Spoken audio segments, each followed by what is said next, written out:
Good evening, everybody. It's about 8 o'clock on Wednesday, coming to you from my home office.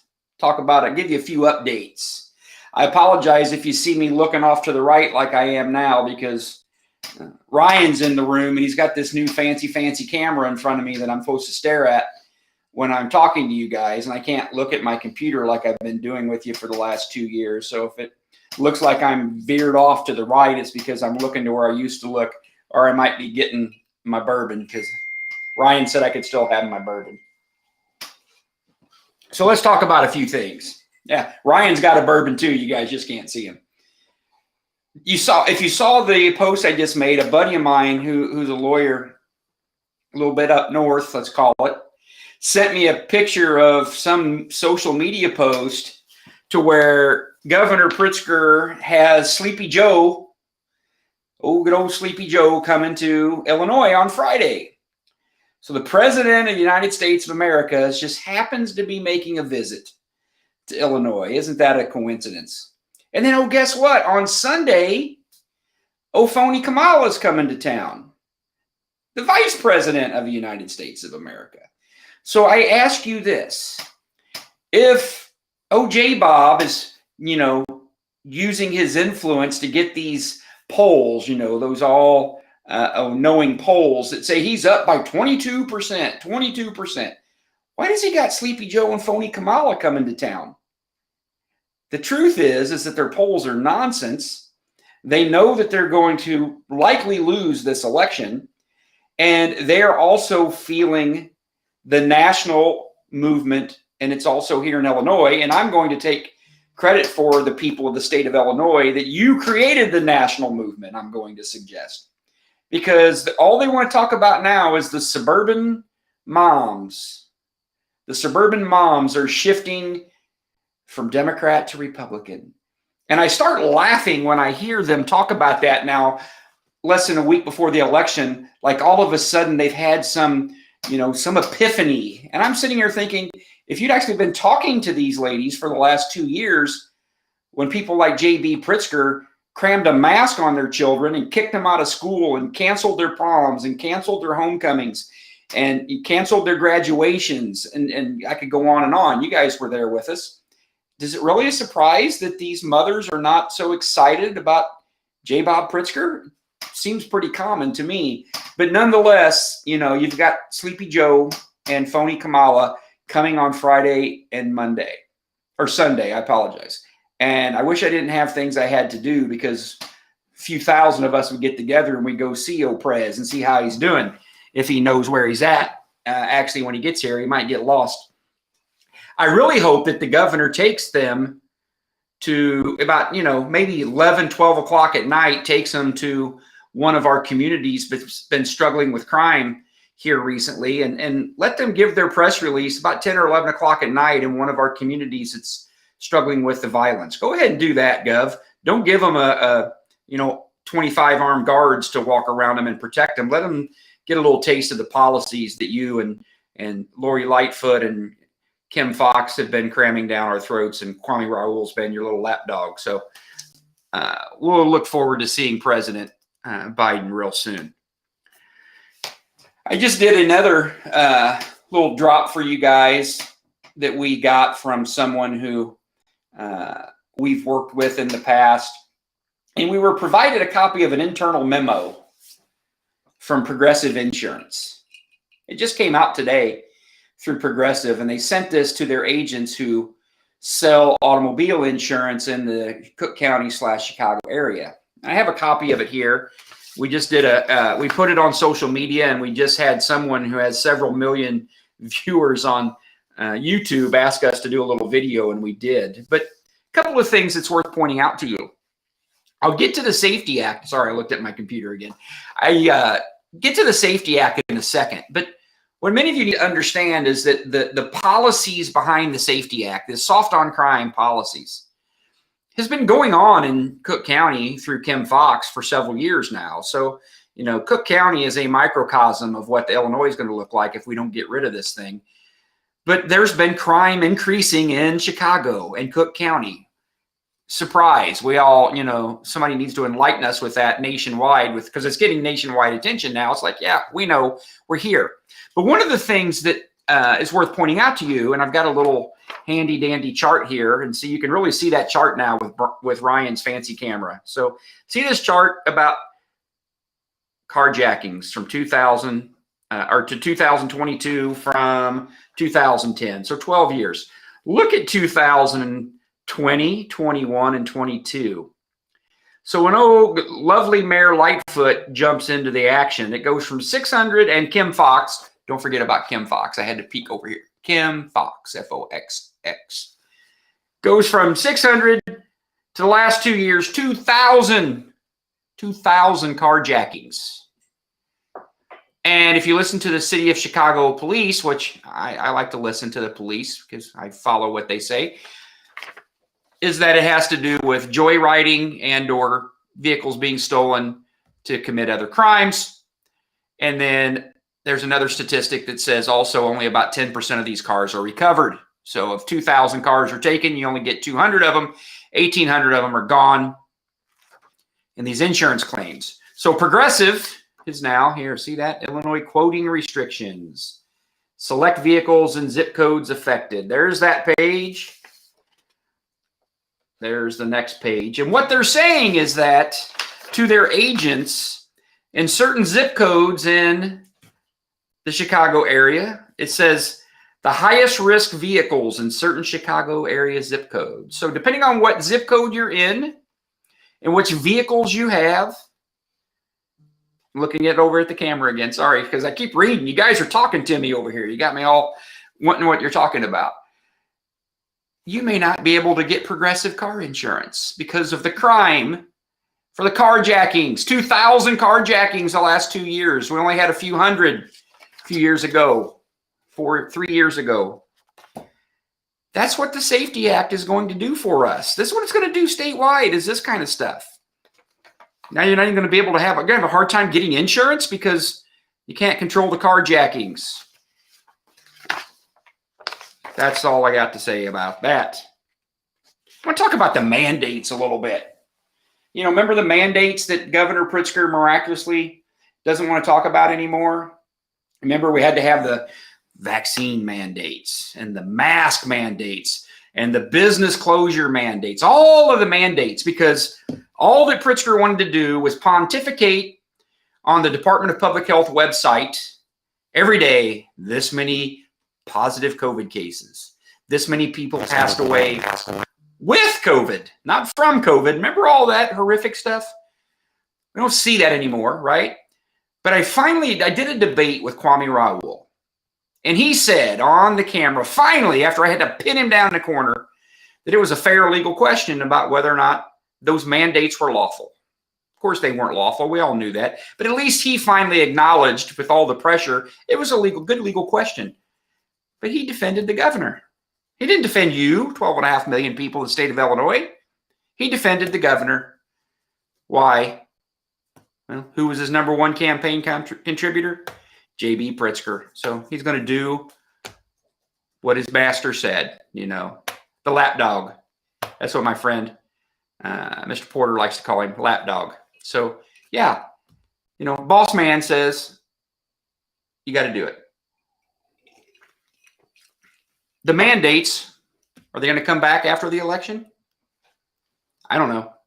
We're going to find out whether they come back after the election or not. JB has already said that he's going to follow the science as it relates to vaccinations for your children in school. You heard, I covered that a long time ago, right? A couple weeks ago. But don't forget that J.B. Pritzker lied to you on the camera when he said that the legislature determines whether or not vaccine mandates are added for children. Legislature doesn't do that. Well, they do indirectly or directly, but they've already delegated that authority to the Department of Health. So the legislature has the power. They gave it to the Department of Health lawfully. So JB's director of Department of Public Health gets to propose a rule that adds it after the election if they want to. There's very little you could do about it. Don't elect that guy. So the Safety Act, we've had some progress with the Safety Act. If you recall, when we started talking about this in whatever it was, August, we were making the noise, boy. You know, we were rattling the chains, and J.B. Pritzker and all of his minions were like, misinformation. That's the new buzz, misinformation, right? It's just Republicans are spreading misinformation. Well, then when that didn't calm everybody down, now they finally had to admit, yeah, there's probably some things we should fix. No kidding. It's not fixable, but at least they've acknowledged now that there's a problem, which says a lot coming from guys like Pritzker and Raul. So with Attorney General Raul, when I debated him, he takes the position that the Safety Act is constitutional. Now, what's ironic about that is 58 or 60 of your 102 state's attorneys in this state have sued the governor, the attorney general, and the General Assembly, saying it's not constitutional. It's got all kinds of constitutional problems. Now, they're right, but nonetheless, you got one attorney general saying, oh, it's constitutional. You got 60 of them saying, and me, the Republican candidate, it's not constitutional. It's not even a question. Why is Kwame Raul doing that? Who's his number one financial contributor to his campaign? J.B. Pritzker. Who's number two? The Illinois Democratic Party. Who's number three? Michael Madigan. Of course he's going to say it's constitutional. And he helped write it. Your Attorney General helped and materially participated in the creation and the adoption of the Safety Act. Do you really think he's going to say it's unconstitutional now? No. He's got to defend it, even though he knows he's going to lose. He's got to defend it. But he admitted on the camera that, you know, he recognizes, admitted that lawsuit was filed, and he may have to concede. He admits he may have to concede constitutionality. That's not an attorney general that you need fighting for you. He should be fighting for you. 12.5 million of you, he should be standing up, defending your children's safety, your rights, your children's rights. He should be fighting that fight on your behalf. And he should tell the governor of the state of Illinois, go get your own lawyer through the executive branch. The governor's got lawyers that work for him in the executive branch. Kwame Raul needs to tell them, you guys get to fighting for the governor because I'm going to fight for the people. He hung y'all out to dry. For 2.5, almost 3 years, hung you out to dry for his own political ambitions. It's unequivocal. It's undisputable. And that's why he needs to go. Now, you've got a couple other races that I want to point out to you. The Supreme Court. You've got 2 seats up for election in the 2nd and 3rd District of Illinois in the Supreme Court. You got Justice Burke. You got Mark Curran. Both running as Republicans. Those seats are very, very, very important. The Democratic Party has had control of the Illinois Supreme Court since 1964. Governor Pritzker has given $1 million to each of the Democratic candidates in those races. $1 million from the governor to each of them. Why do you think he did that? He wants to influence who's on the court. It's unfortunate. That's what he did. Many of these issues we're talking about with the Safety Act, even some of these mandate cases are eventually going to make it to our Supreme Court. And when they get to our Supreme Court, they're going to be, for all intents and purposes, questioning the actions of Governor Pritzker. The lawfulness of what he's done, some of these laws that he's put up, constitutionality, they're going to be in front of the court. And again, I am in the judiciary. You know, I'm a lawyer. I practice all the time. I don't disrespect any branch of government, especially the judiciary. But people are human beings, you guys. They're human beings. And when anyone, Republican or Democrat, has been given $1 million from someone, does that influence their behavior or not? You can ask yourself. I'm not going to say whether it does or doesn't. I'm going to say, I don't know. You need to ask yourself that question. Kwame Raoul got $1 million just in the last 3 weeks from Governor Pritzker. Is that influencing the decisions that the Attorney General's making? It certainly gives the appearance, right? That's the kind of stuff you guys need to pay attention to and need to take serious when you're considering how to vote. And again, they're worried about what you guys have been doing because you guys have been out here shaking the cages significantly, working hard, trying to do the right thing. Because again, Joe Biden and Kamala Harris aren't coming to Illinois just because they feel like it. You know, we're going to go see how the good people of Illinois. They're not coming here to see you. They're coming here because Pritzker, Raoul, the Democrats, Supreme Court races, U.S. Senate, many of the House and Senate seats for the state, they're in play right now for the Republicans, guys. They're in play significantly. We have polling internally that shows there's real opportunities for us to do some good here. So that's what I wanted to talk about tonight. Let me look real quick and see if I got any questions. I'm finally going to look at the screen and let me check it out.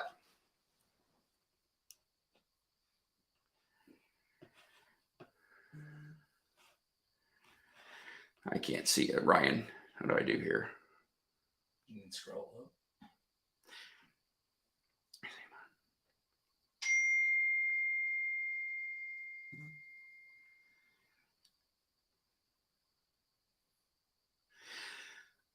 So Kathy O'Shea is talking about with Darren. Yeah, Darren was threatened by some crazy guy. I listened to the message, and he's been, you know, that man has been charged with a crime, so that's good. You know, Darren's got security, so you know, I'm sure that they're taking care of business. But yeah, you know, you don't hear the governor coming out and talking, you know, against that, right? If somebody, let's say, I'm sorry, I'm on a roll today. Well, let's say a Republican or somebody that had a Donald Trump hat on did something stupid threatening Governor Pritzker. It'd be all over the news. It'd be all over the news talking about how there's no room for hate, right? You've heard all of that stuff. Where's Governor Pritzker right now defending Senator Bailey, saying how there's no room for hate in the Democrat Party either? You know, this guy threatening Darren the way that he did. They don't talk about it. So, you know, we can have different beliefs. That's okay. I respect that. But when you're a phony like JB, this kind of stuff just proves it. Okay, let me look here.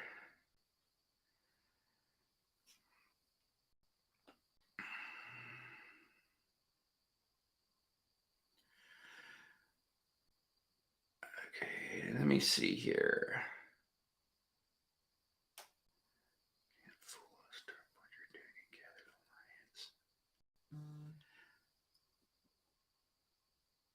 I'll let Ryan look through. Let me, this is good. I was on a Fry show today. I forgot. Ryan, you were supposed to remind me. Did you guys see my signs, by the way? I like to put that. I do like the camera for that. The children across the state made me these signs here. You know, I've got those and I'm going to keep them, and we'll put those in the Attorney General's office. So anybody that's working in my department, they come in my office, they'll be reminded of who they work for. They work for these families and these babies. They don't work for the governor. But there was a gentleman today that asked me a question. He was talking about the suburbs. And this was a good, honest question, talking about how he's concerned because crime is going to, with this Safety Act, is going to ripple out into the suburbs. And gave a good, honest explanation about how typically crime is confined to the inner city and to the, you know, the urban areas, and it doesn't make it out to the suburban areas. So now that it's making out to the suburban areas, it's an issue. And I was thankful for that question. And there was a suggestion that we needed to draw a line around the urban area and the city away from the suburban area. And I'm like, no. We don't do that. And I made my point very clear that the crime that's going on in our cities, it's our problem too. I live in a rural area. There's no crime where I live. Right? None. Nobody comes to my house taking my cars, doing any of that silly stuff.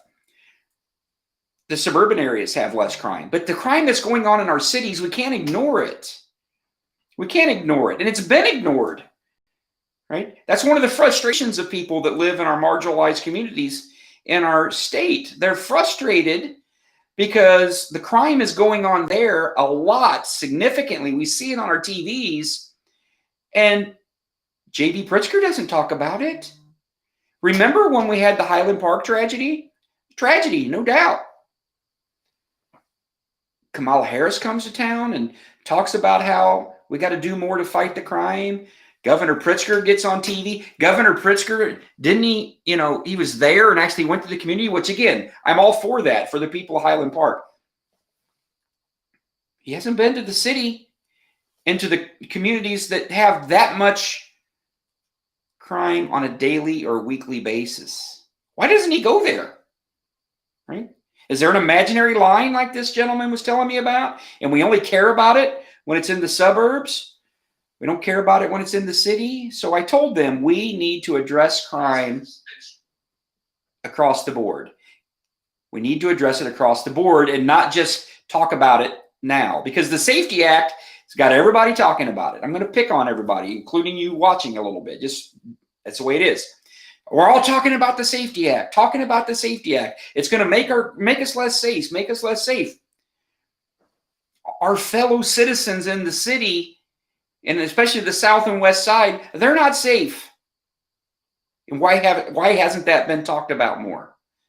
We got to do better in that regard. And again, we got to do better. And that includes people like Pritzker, who likes to pretend. At least I'm honest and be willing to say on behalf of my party that I'm in, the Republicans, they need to do something. They don't even talk about it, sadly. All J.B. Pritzker does is talk about it. They didn't do anything to help, just lip service. If we win these races, and I can tell you if I win my race, when I win my race, those communities are not going to be left to their own. They're not going to be left. I will be there. The city of Dalton, they message me all the time about what's going on in their city. I will be in that community and I will help them, because if I am not willing to do that, then I shouldn't be running for this office. Let me see here. You guys are cussing over here a little bit.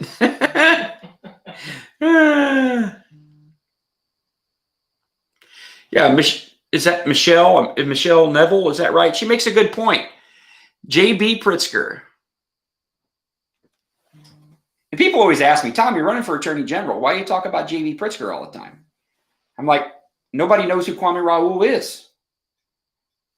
99 out of 100 people that I ask, who's the Attorney General of the state of Illinois? They have no idea. He's been Pritzker's lapdog for 4 years. So Pritzker's the one, because he's just had his own personal attorney in the Attorney General's office. So me going after J.B. Pritzker is just like going after Kwame, because they're one and the same. But she says he's had the trifecta of power. She's exactly right. He's the governor, got a super majority in the Illinois General Assembly. Could have passed anything he wanted to pass. Helping the people in our margin. If my friend Beverly Miles is listening, love Beverly. She's great. The marginalized communities, why hasn't he done something to help them? He could have passed any law he wanted, passed any policy he wanted, and go into those communities to try to effectuate real change, to really help them. You want to help deal with the crime in the South and West Side of Chicago? Put some investment in those communities and let those good people have opportunity. That'll solve it. But you know why I don't think Democrats like J.B. Pritzker want to really do that? Because if you solve those issues, you give those good people independence. And if they're independent and not relying upon J.B. Pritzker's handouts, they might not support him anymore. They might get a little taste of the American dream and that independence, and they might not be so inclined to vote for guys like J. Bob again. So I agree with you. Thank you for that, Michelle. Let me see here. Count.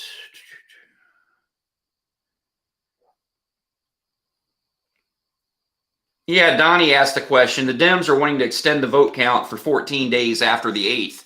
There's a lawsuit pending right now that says that that's not should be authorized, and so I'm not sure how that's going to end, but that's a good point. The Democrats want to count ballots for 14 days after November 8th. I don't agree with that. There's a lawsuit pending, and they'll have to see how that goes.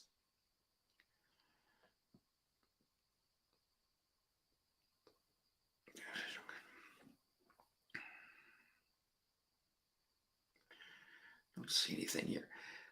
What about, let's talk about Amendment 1 a little bit. You want to talk about Amendment 1? I've got a little time left here. Amendment 1, they call it the Workers' Rights Amendment, right? Workers' Rights Amendment. And before I start on this, I just want to make it crystal clear. I have no objection to collective bargaining. No objection. But what you have to have, collective bargaining was intended to create balance, right? Because back a long time ago, the big corporations had all the power and the workers individually were powerless to deal with that. And so that wasn't balance. And then you had the onset of the unions and creating some balance into that, I think is great.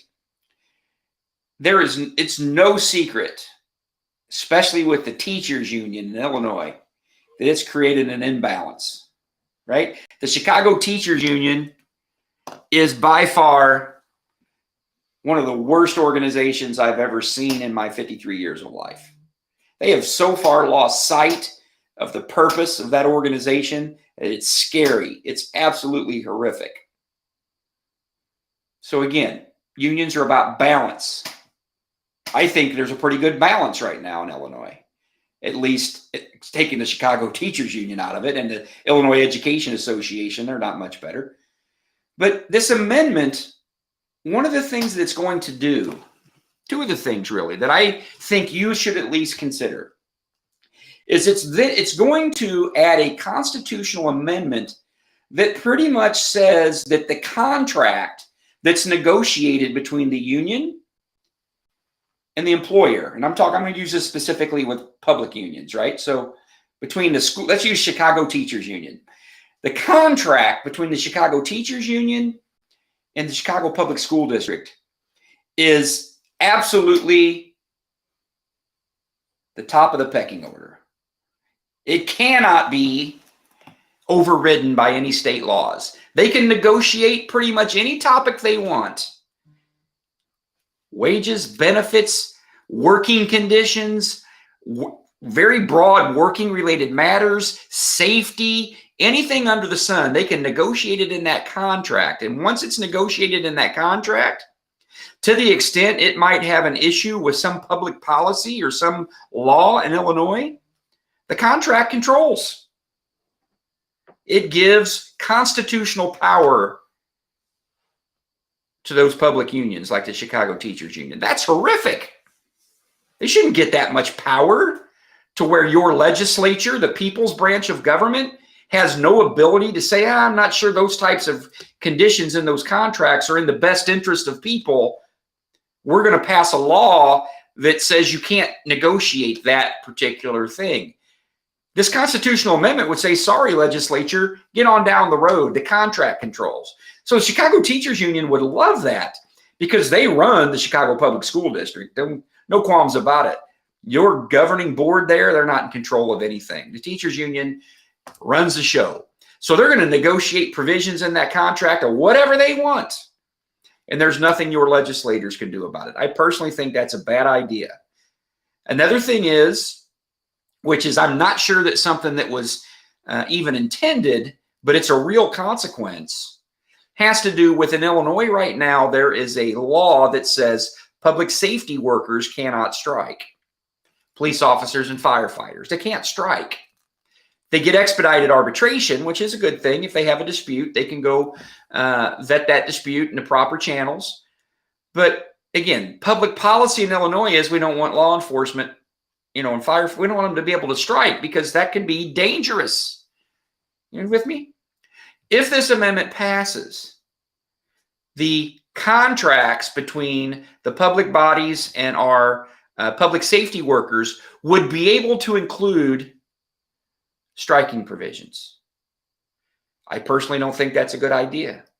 I know a lot of, and I'm not going to say anybody's names, I know a lot of people in the law enforcement profession, very high levels, they're not sure that's a good idea either, because why these are good men and women that I know today, what about 10 years from now if it's somebody that's not so good intentioned?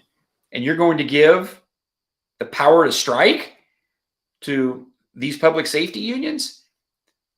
I believe that just goes too far. So that's something that I'm concerned about as well. So for those two reasons primarily, me as a citizen, Tom DeVore is a citizen only, I've got concerns about that amendment. It's not adding anything to workers' rights. It's not like our public employees are missing out on something at this point, that we need this constitutional amendment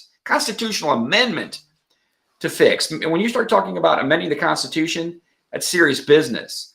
And to amend it to give complete unfettered control to the Chicago Teachers Union, and also give the right to strike to some of our very sensitive public servants, bad idea in my book, guys. It's a bad idea. Hold on a second. Ryan's going to talk to me. I mean, give me a drink while he's talking. Two things. Mr. Porter says you explain issues well, but since we're going to bring up the Chicago Teachers Union, in particular, let's explain why it's important that the chief legal officer and chief law enforcement officer no longer has the support of the police, and he's touting the support of the teachers union. So the law enforcement community doesn't back him, Mr. Raoul, but yet the teachers union does. Okay. Explain the significance of that. Why you think that's the case? Not why it's the case. I don't think everyone understands the ramifications of the law enforcement community not backing Mr. Got it. Raoul. Yeah, thank you, Mr. Porter. Mr. Porter is a good man, you guys. Kwame Raoul, your attorney general, but right now it's Mr. Raoul, is the chief law enforcement officer of the state of Illinois. He's at the top when it comes to law enforcement, right? Now, I'm going to get to Richard's point, but what Kwame Raoul is doing is using this to be a social justice warrior. Your chief law enforcement officer should not be a social justice warrior. Bad idea.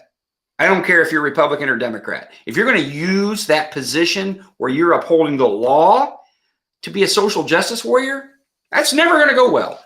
So law enforcement, Chicago 2, the Chicago FOP, Fraternal Order of Police, is the biggest Fraternal Order of Police lodge in the United States of America. The biggest. We have also our state lodge, right? Which has, I think, 35,000 people total in it. It's a big lodge. The Illinois FOP did not endorse and does not support Kwame Raoul. Think about that. The biggest doesn't support him. They unanimously endorsed me. Why? Because I support law enforcement. I support their mission. I support what they're about. Because I know that if we don't, it's going to lead to what? It's going to lead to insurance companies giving insurance because crime's out of control. But who does support Kwame Raoul? Right? Who does support him? The teachers unions. The teachers unions support the chief law enforcement officer. Does that even make any sense to you?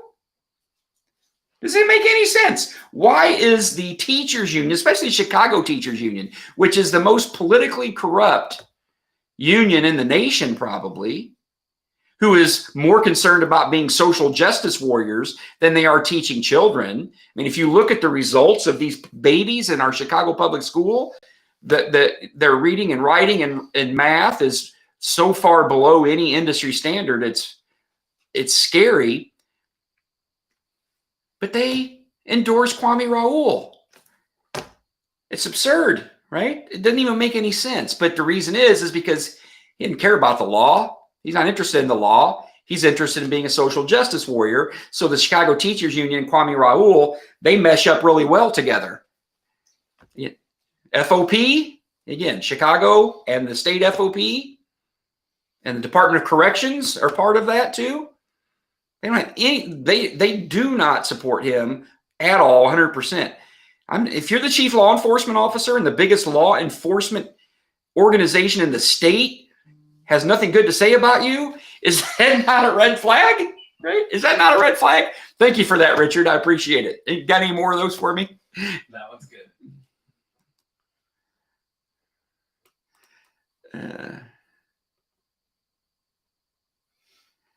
Let me keep looking.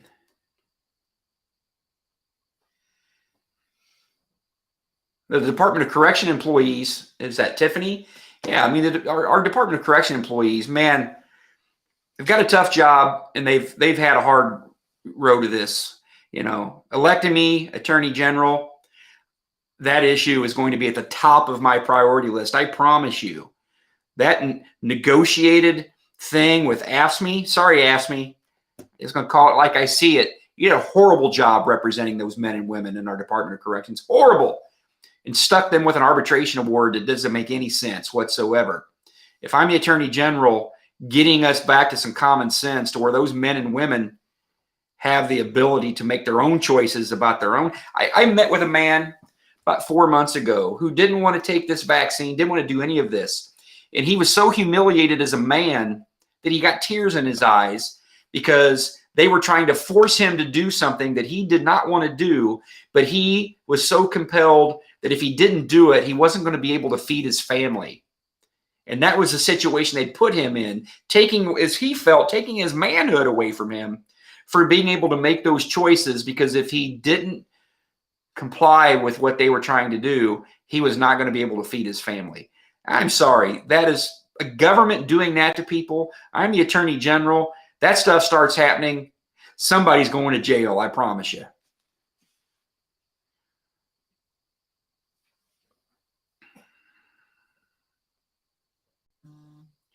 I'm still looking. What town is he going to be in? You're talking about Sleepy Joe? I think, Kathy, I'm not sure where he's going to be. I wish I could go. I'd go with all of you.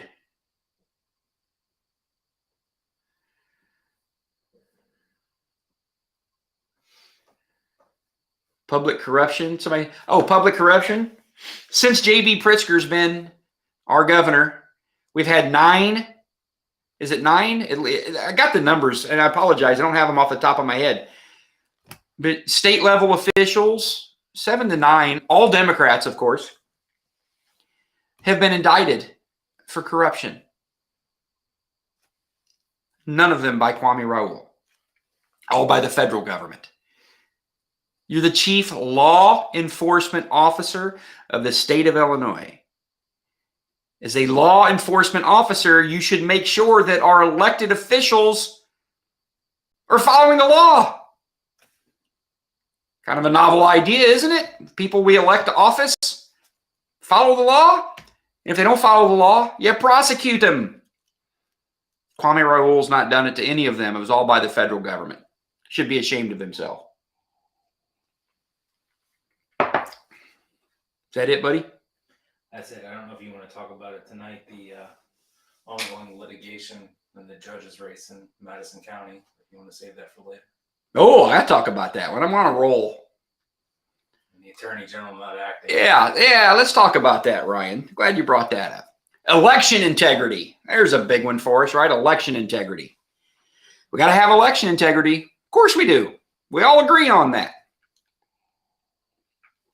There was a special prosecutor appointed in Madison County, Illinois. It's down here in my part of the world, because there is some level of evidence to suggest that there may have been election fraud with, guess what, 2 Democratic judge candidates. Right, Ryan? Yeah. 2 Democratic judge candidates. There's some indication, allegedly, of election fraud. And the state's attorney of Madison County sought the appointment of a special prosecutor. Guess who? The Attorney General. And you know what the Attorney General has done? You know what he's done? Oh, I need more time. I need more time. I need more time. You know how much time he needs? Till after the election. Is that a coincidence? Till after the election? Come on. I mean, you can't make this stuff up, you guys. You cannot make it up with what these folks are doing. What they're doing, it's horrific. And again, I'm not going to talk about Jenny Thornley tonight. Mr. Porter probably like me to. That's another one of them where the Attorney General is just absolutely burying his head in the sand on all of these issues because his political survival depends upon it.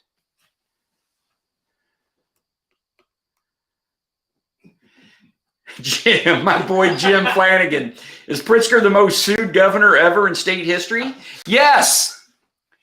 And you know, you could probably add my however many lawsuits I filed against him, but Jim, he's been sued 60 times in the last 6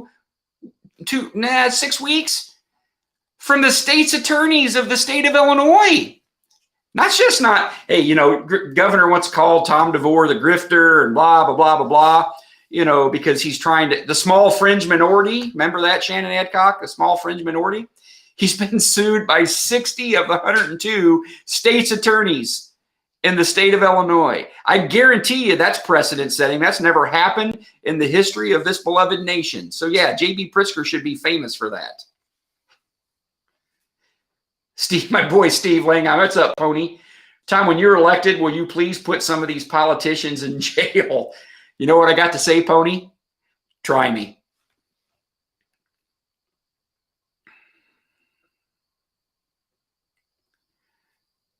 How many executive orders did JB issue again? Over 100, wasn't it?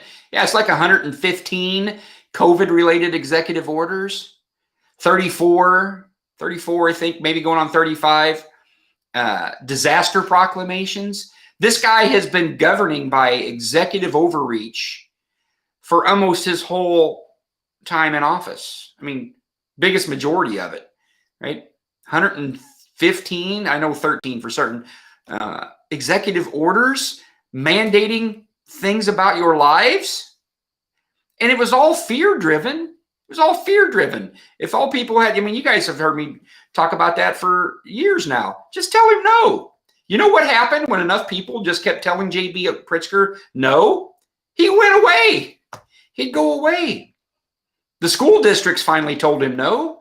Take the Chicago Public School District out of it because they're, you know, they're like little Russia in the Chicago public school system with the teachers union. Take them out of it. None of the other school districts in the state of Illinois are requiring their teachers to vaccinate or test anymore. Zero. Why don't you go enforce that executive order, JB? Go enforce that executive order. I triple dog dare you. You won't because you know that you can't do it.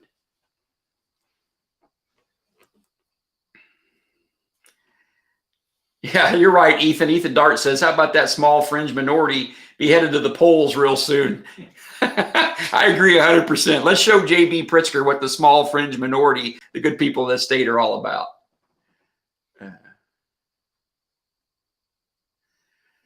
Lightfoot is a joke. I mean, again, that's for the people of the city of Chicago. I can tell you that Lori Lightfoot has absolutely done things that, in my professional opinion, are not lawful. I'm not going to get into the details, but in my professional opinion, she has done things as a public official that were not lawfully authorized. I'll leave it at that.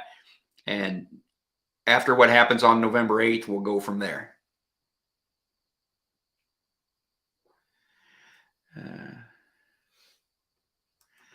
I think that's about it. That was a pretty good one, Ryan. It was 45 minutes. That's good. You know, it was a pretty good event out, you guys. I appreciate it. Hope we covered most of the topics. You know, but I'm going to put this back up here one more time. Look at this. This is our, you know, this is our city. You know, I don't care what you say. Chicago is our city, and it's important to this state. And I want to show you this right here. Look at here. We'll go over here. 1920. Oh, sorry, guys. Haven't had that much bourbon. 20, 21, 22. Look at the carjackings. Through the roof.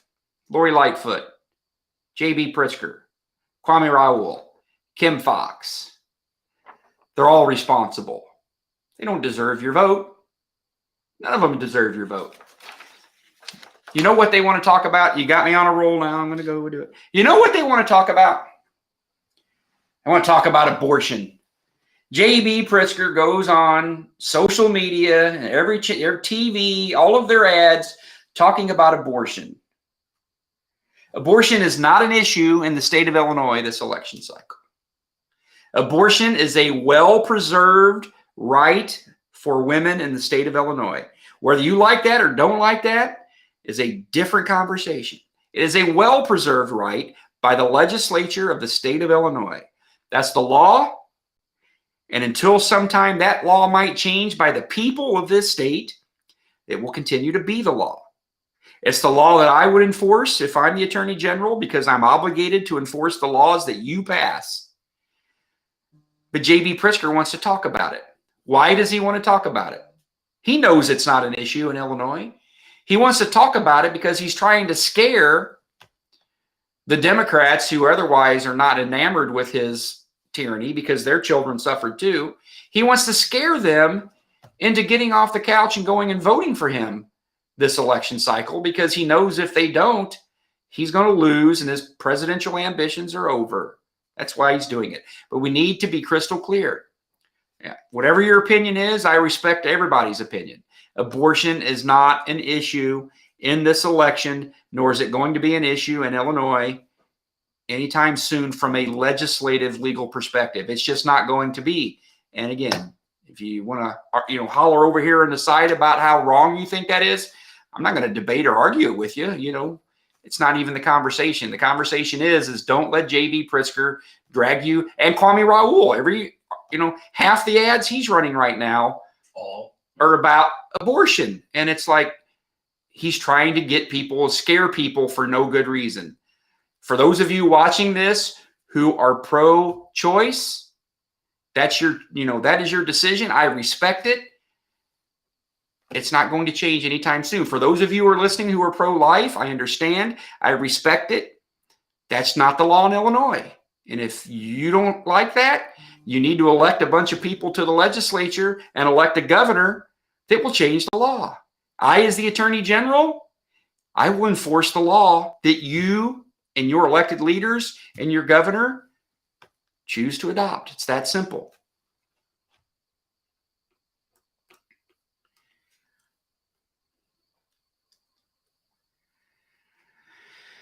JB is the master of emotional propaganda. Steph says, Stephanie Rasner, you're right. JB is the master of two things. He is a master at two things: emotional propaganda and theater, the theatrics.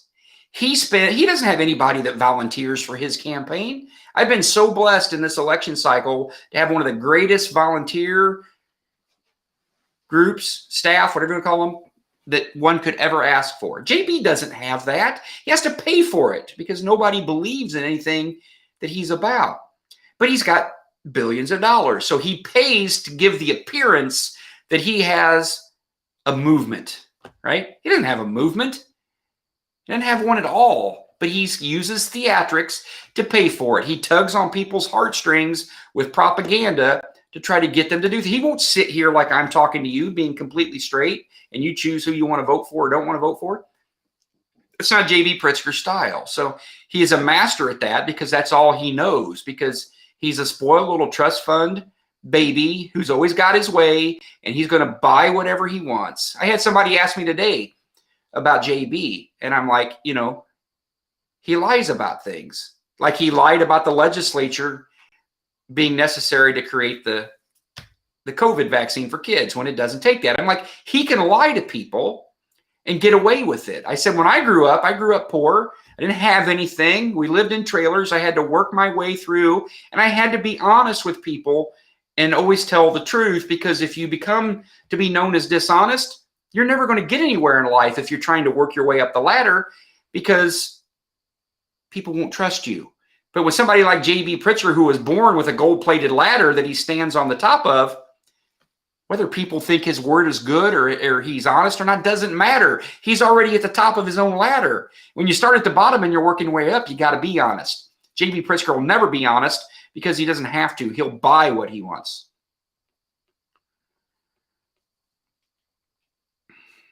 Okay, I think that's about it, Ryan. Okay.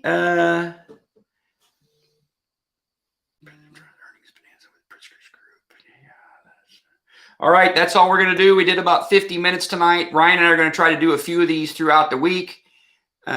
just to go around about things that are going on. You know, if you guys have topics, big topics, not little individual topics that you want us to talk about, I'll be glad to talk about them between now and the next few days. And, you know, go to tomdevore.com and, you know, you can find what we've got going on there. We've got a lot of stuff on the website, and you can do info@tomdevore.com, and you can send Ryan an email because he likes getting hundreds of emails that he has to go through all day long.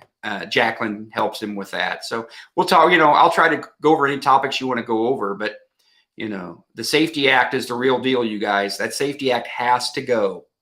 Safety Act has to go.